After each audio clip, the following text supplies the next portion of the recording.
गरुड़ पुराण की कथा आती है कि यमराज जी एक तोता को देख के हंस गए।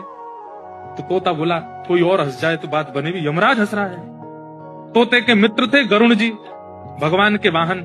तो अपनी पहुंच लगाते हैं ना लोग, जब संकट में आते हैं तो अपनी पहुंच लगाते हैं, जैक लगाते हैं, हाथ पांव फड़ाते हैं। गरुड़ जी को कहा कि भैया तुम कैसे भी एक काम करवा दो। बोले क्या?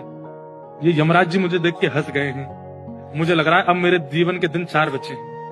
तुम कैसे भी भगवान से कहकर के मेरी जो जीवन अवधि है उसको बढ़वा दो, क्योंकि मुझे पता है कि ये यमराज जी तभी हंसते हैं जब किसी को उठाना होता है। गरुड़ जी बोले भगवान से बाद में बात करूंगा, पहले तुम मेरे पास आओ, बैठो मेरी कमर पे। गरुड़ जी उड़ा करके उनको 7 समुद्र पार एक गुफा में ले गए और वहां भीतर ले जाकर के छोड़ दिया। बोले यहाँ रहो, यहाँ कोई नहीं आएगा, और ये 2-4-10 दिन यहीं बैठे रहना, सब ठीक हो जाएगा अपने आप। और मैं जाके भगवान, मैं यमराज जी से बात करता हूँ, भगवान को छोटे काम के लिए क्यों बोलना? मेरी पहुंच तो सब जगह है। मैं भी रसातल में जाके यमराज जी से कहता हूँ तुझको नहीं लेके जाएंगे, ठीक है? तोता बड़ा खुश हुआ, बहुत बढ़िया है, मैं यहीं रह लूंगा 4-5 दिन। यमराज जी के पास गए सीधे गरुड़ जी।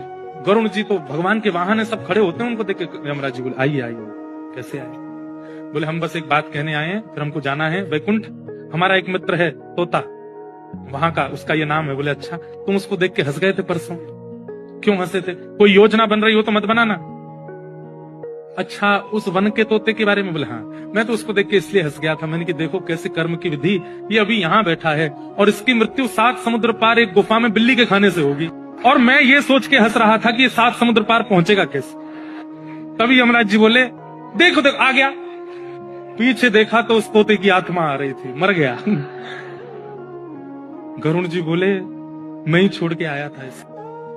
आप कौन से जन्म का अब भोग रहे हो आपको नहीं पता है भैया, वो नहीं टल सकती है। इसलिए प्रसन्न रहो, नाम जपो, कथा सुनो, खूब आनंद से रहो। इस बात का दोष मत दिया करो कि हम इतना अच्छा अच्छा करते हैं, हमारे साथ बुरा क्यों होता है।